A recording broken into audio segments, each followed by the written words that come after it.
Hello everyone, welcome to LSS tutorial. Kolkata বিশ্ববিদ্যালয়ের ইতিহাসের সমস্ত স্টুডেন্টদেরকে এলএসএস টিউটোরিয়াল চ্যানেলে ওয়েলকাম জানাই। আজকের এই ভিডিওটা তোমাদের প্রথম সেমিস্টারের স্টুডেন্টদের জন্য। তোমাদের প্রথম সেমিস্টারে যারা অনার্সের স্টুডেন্ট রয়েছে এবং যারা পাসের স্টুডেন্ট রয়েছে, এছাড়া ইতিহাস সাবজেক্ট মাইনর হিসেবে যাদের রয়েছে, উভয় স্টুডেন্টদের জন্যই কিন্তু এই ভিডিওটা অতি গুরুত্বপূর্ণ। আজকে আমি তোমাদের 5 মার্কসের একটি গুরুত্বপূর্ণ প্রশ্নের অ্যান্সার এই ভিডিওর মাধ্যমে শেয়ার করে দেবো। আমি কিন্তু সেই প্রশ্নটা আমি তোমাদের সাজেশনে দিয়েছিলাম। তোমরা অনেকেই কমেন্টস করে বলছিলে এই অ্যান্সারটি শেয়ার করতে, তাই তোমাদের অনুরোধেই কিন্তু এই অ্যান্সারটি তোমাদের মধ্যে শেয়ার করে দিচ্ছি। তাই যারা নতুন এসে অবশ্যই সাবস্ক্রাইব করে রাখবে। আমি কিন্তু এই চ্যানেলের মাধ্যমে বিভিন্ন সাজেশন নোটস আপলোড করে থাকি। তাহলে আর বেশি দেরি করছি না, সরাসরি আমি মূল ভিডিওতে আসছি। তাহলে দেখো, এই ভিডিওতে আমি তোমাদের যে প্রশ্নের অ্যান্সারটি শেয়ার করব, প্রশ্নটি হচ্ছে আজীবিক ধর্মের মূল ভাবনা সম্পর্কে একটি টিকা লেখো।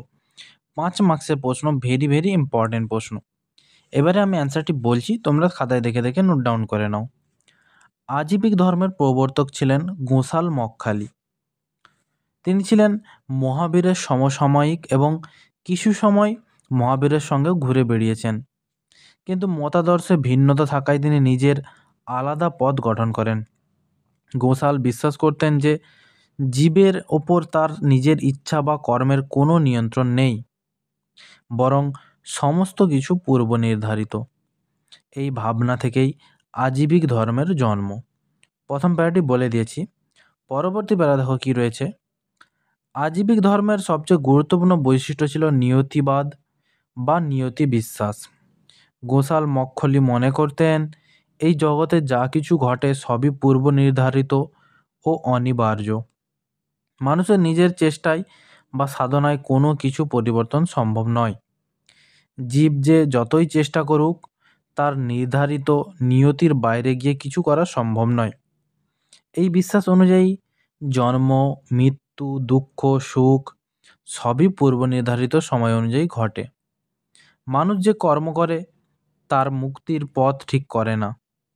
এ কারণে আজীবিক ধর্ম কর্মবাদী ধর্মগুলোর বিরোধিতা করে। দুটি প্যারা বলে দিয়েছি।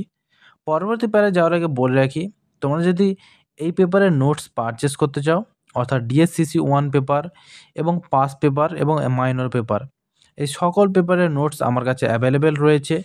তাই তোমরা যদি অতি অল্প দামে নোটস পারচেস করতে ইচ্ছুক থাকো, তাহলে আমার সাথে সরাসরি যোগাযোগ করতে পারো। আমি কিন্তু স্টুডেন্টদের কথা মাথায় রেখে অনেক অল্প দামে নোটস শেয়ার করে থাকি। তাই তোমরা যারা ইচ্ছুক আছো আমার সাথে যোগাযোগ করতে পারো। আমি কিন্তু স্ক্রিনে আমার নাম্বারটি দিয়ে রেখেছি। পরবর্তী প্যারা দেখো কী রয়েছে। আজীবিক ধর্মে আত্মসংযম ও কঠোর তপস্যা গুরুত্বপূর্ণ বলে বিবেচিত হতো। আজীবিক ভিক্ষুরা প্রায়শই নগ্নভাবে জীবনযাপন করতেন এবং শরীরকে দমন করে আত্মনিয়ন্ত্রণ বজায় রাখতেন। তারা খুব অল্প আহার করতেন। শীত, গ্রীষ্ম কিংবা বর্ষা কোনো প্রতিকূল অবস্থাকেই পরোয়া করতেন না। বিলাসিতা, আরাম বা যে কোনো রকমের শারীরিক সুখভোগ থেকে তারা দূরে থাকতেন। আজীবিকদের মতে আত্মাকে শুদ্ধ করতে হলে দেহকে দমন করা জরুরি। তারপরে দেখো, আজীবিক ধর্মের মধ্যে কোনো জীবের মুক্তি অর্জনের জন্য ব্যক্তিগত সাধনা বা নৈতিক কর্ম জরুরি নয়। গোসাল মক্খলি বিশ্বাস করতেন প্রতিটি আত্মা নির্দিষ্ট সংখ্যক জন্ম মৃত্যুর চক্র অতিক্রম করে একসময় মুক্তি লাভ করবে। এই চক্রকে থামানোর জন্য কোনো রকম তপস্যা বা ধর্মকর্ম প্রয়োজন নেই, কারণ এসব কোনো কাজে আসবে না।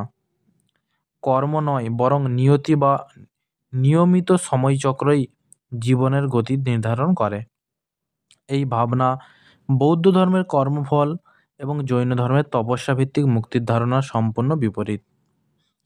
আজীবিক ধর্ম কিছু সময় ভারতের ধর্মীয় ও দার্শনিক পরিমণ্ডলে গুরুত্বপূর্ণ ভূমিকা পালন করেছিল, কিন্তু সময়ের সঙ্গে সঙ্গে এর জনপ্রিয়তা কমে যায়। এর প্রধান কারণ ছিল সাধারণ মানুষের মধ্যে চেষ্টা অর্থহীন এই ভাবনার গ্রহণযোগ্যতা কমে যাওয়া।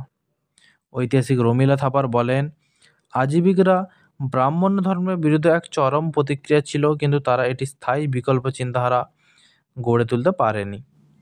অতএব আজীবিক ধর্মের গুরুত্ব ইতিহাসে রয়েছে মূলত তার দার্শনিক ব্যতিক্রমিতা ও সমন আন্দোলনের ধারায় বিশেষ অবদানের জন্য। তাহলে সম্পূর্ণ অ্যান্সারটি আমি শেয়ার করে দিয়েছি, তোমরা কিন্তু অবশ্যই খাতায় নোট ডাউন করে নেবে অ্যান্সারটি।